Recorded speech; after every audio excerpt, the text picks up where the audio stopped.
I used to think that it was more important what the results were that I achieved in whatever I was bent on doing, and that my motivation I took for granted. Oh, well, it's always there, you know. I can count on myself to care, for heaven's sakes.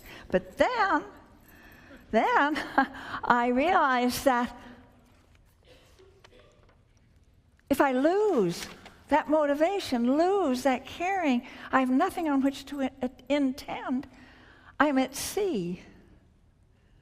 And I can see why the Buddhist teachers put such great prize on bodhicitta, that motivation for the welfare of all.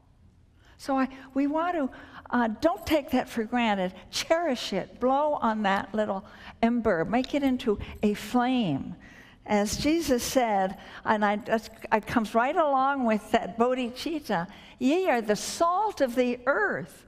But if the salt has lost its savor, wherewith will it be salted? That's what intention is like. Intention, your motivation, that you give a damn. Don't take that for granted.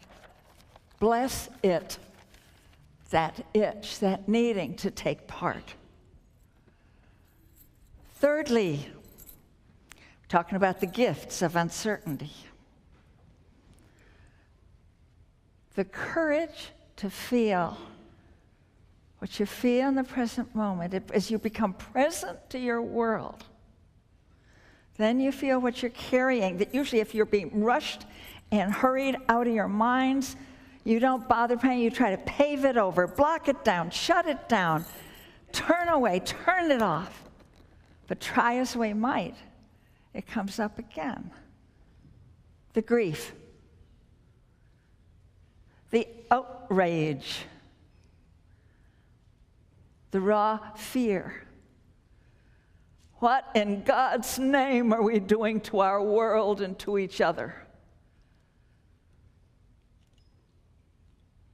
And you now are not going to fall for the ploy of the industrial growth society to pathologize that pain.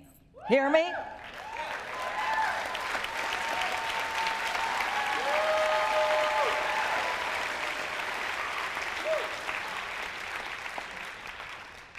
Don't let people, therapists or well-meaning friends, try to explain it away in terms of your personal biography or that time of month.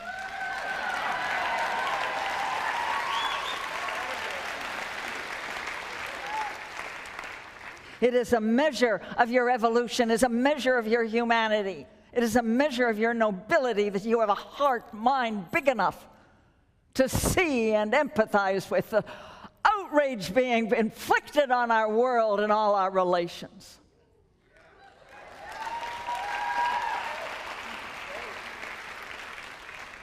I think I better stop ranting, you know. I just caught myself. So...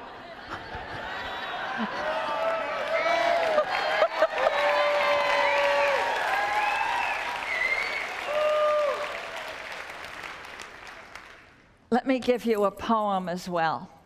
This is the last sonnet to Orpheus by Rainer Maria Rilke.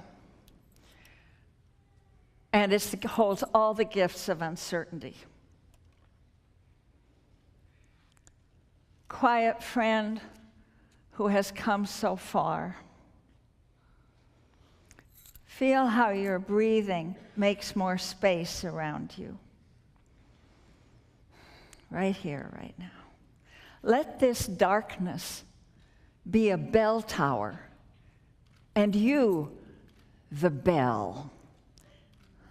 And as you ring, what batters you becomes your strength. Swaying back and forth into the change. What's it like, this intensity of pain? If the drink is bitter, turn yourself to wine. In this uncontainable darkness, be the mystery at the crossroads of your senses. the meaning discovered there. And if the world has ceased to hear you, say to the silent earth, I flow. And to the rushing waters speak, I am. Oh, see, my brothers and sisters, that, as the poet saw, that is the meaning of the pain we feel for the suffering in our world. It means that we are inextricably, livingly connected.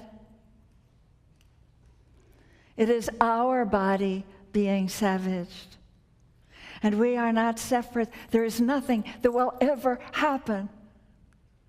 No cowardice, no folly, no failure will ever sever you from the living body of earth, because that's what you are.